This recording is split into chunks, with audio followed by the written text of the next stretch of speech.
So I was privileged to train in transplantation under two great surgical pioneers, Thomas Tazel, who performed the world's first successful liver transplant in 1967, and Saroy Khan, who performed the first liver transplant in the UK in the following year. I returned to Singapore and in 1990 performed Asia's first successful cadaveric liver transplant procedure, but against all odds. Now when I look back, the transplant was actually the easiest part. Next, raising the money to fund the procedure. But perhaps the most challenging part was to convince the regulators, a matter which was debated in the parliament, that a young female surgeon be allowed the opportunity to pioneer for her country.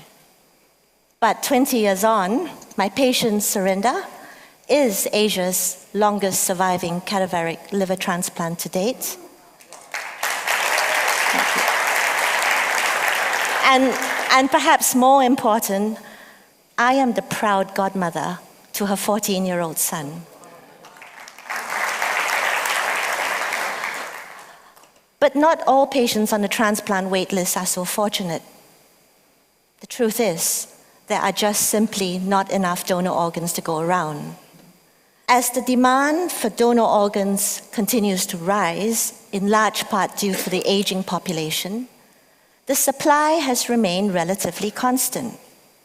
In the United States alone, 100,000 men, women, and children are on the waiting list for donor organs, and more than a dozen die each day because of a lack of donor organs.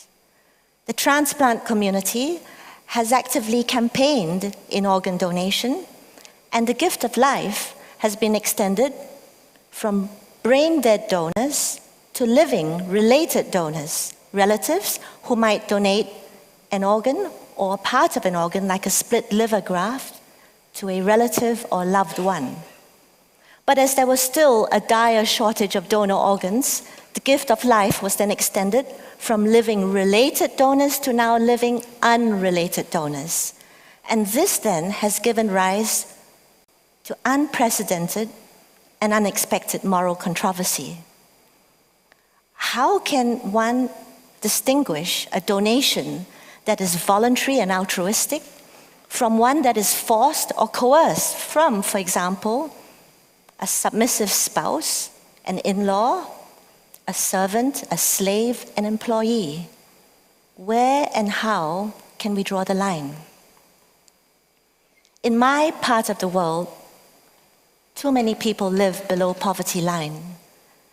And in some areas, the commercial gifting of an organ in exchange for monetary reward has led to a flourishing trade in living unrelated donors. Shortly after I performed the first liver transplant, I received my next assignment, and that was to go to the prisons to harvest organs from executed prisoners. I was also pregnant at the time. Pregnancies are meant to be happy and fulfilling moments in any woman's life. But my joyful period was marred by solemn and morbid thoughts. Thoughts of walking through the prison's high-security death row, as this was the only route to take me to the makeshift operating room.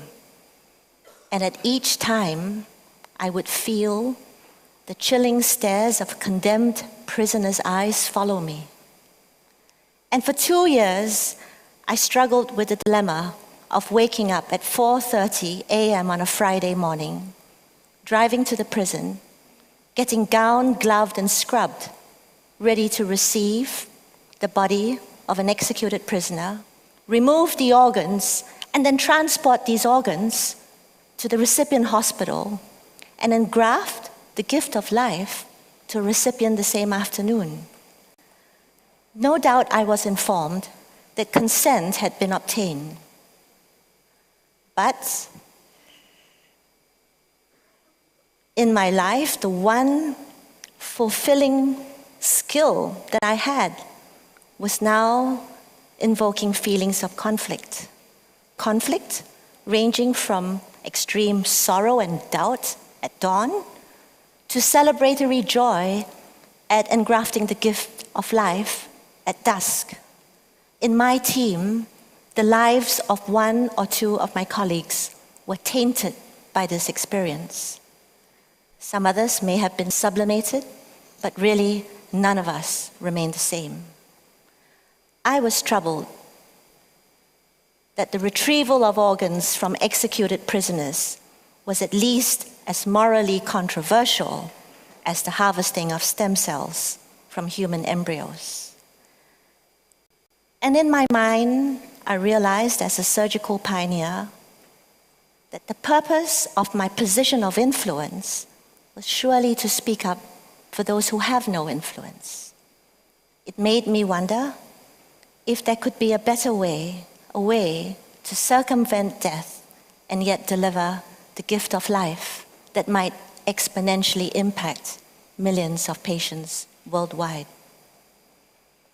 Now, just about that time, the practice of surgery evolved from big to small, from wide open incisions to keyhole procedures, tiny incisions.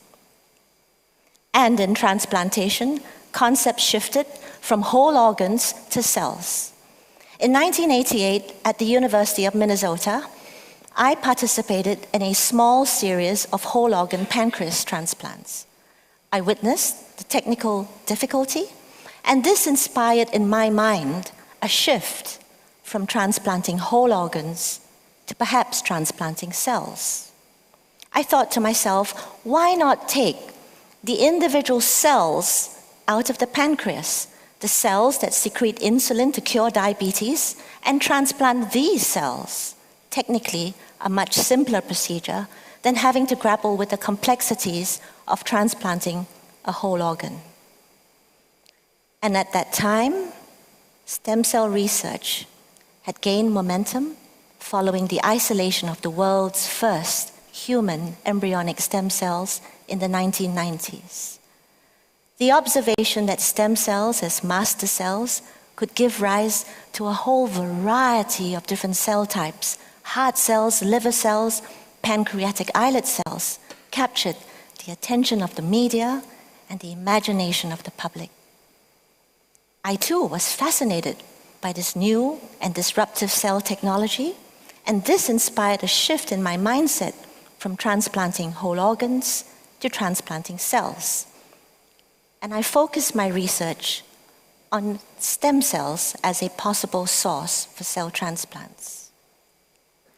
Today, we realize that there are many different types of stem cells.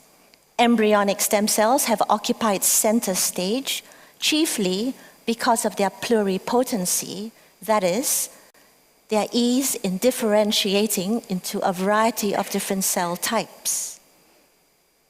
But the moral controversy surrounding embryonic stem cells, the fact that these cells are derived from 5-day-old human embryos, has encouraged research into other types of stem cells. Now, to the ridicule of my colleagues, I inspired my lab to focus on what I thought was the most non-controversial source of stem cells, adipose tissue or fat. Yes, fat. Nowadays available in abundant supply. You and I think, would be very happy to get rid of anyway. Fat-derived stem cells are adult stem cells.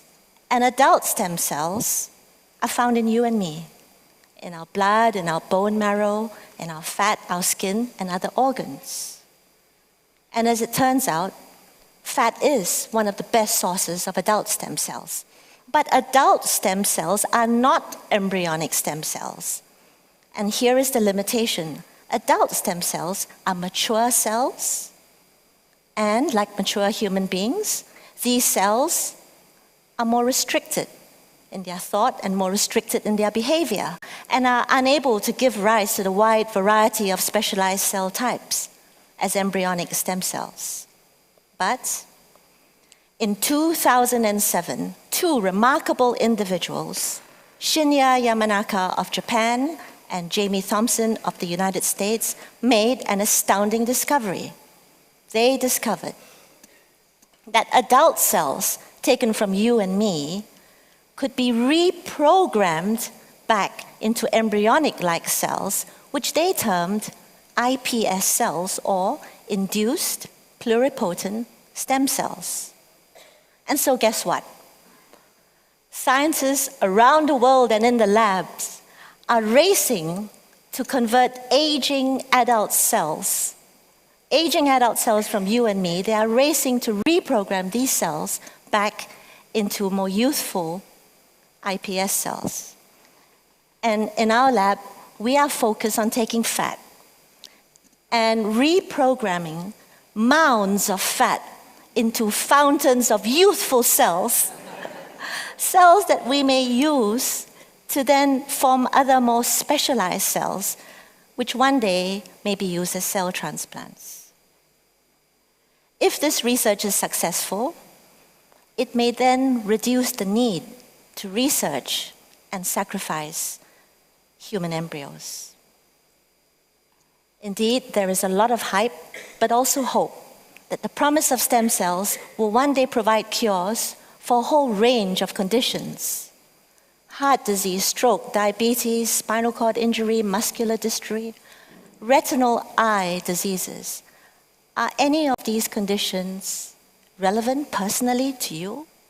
In May 2006, something horrible happened to me. I was about to start a robotic operation, but stepping out of the elevator into the bright and glaring lights of the operating room, I realized that my left visual field was fast collapsing into darkness. Earlier that week, I had taken a rather hard knock during late spring skiing. Yes, I fell. And I started to see floaters and stars, which I casually dismissed to too much high-altitude sun exposure.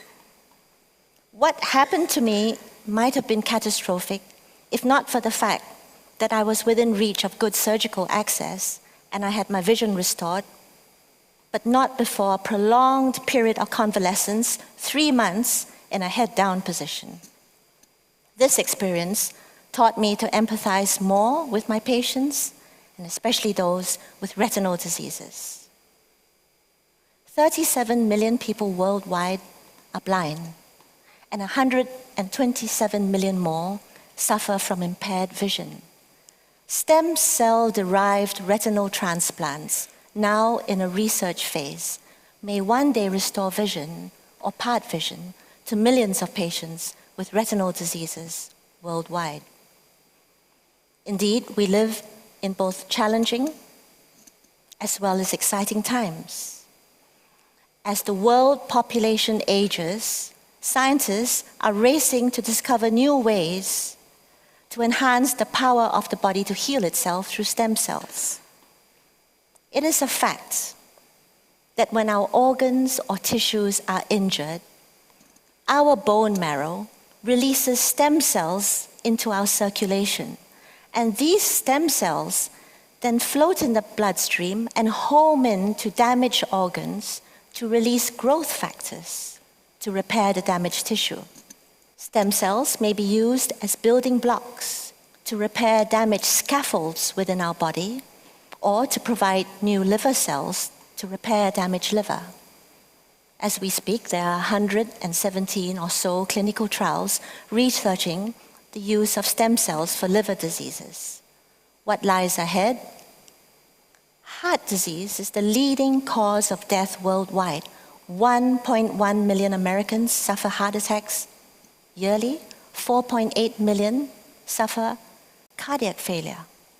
Stem cells may be used to deliver growth factors, to repair damaged heart muscle, or be differentiated into heart muscle cells to restore heart function. There are 170 clinical trials investigating the role of stem cells in heart disease.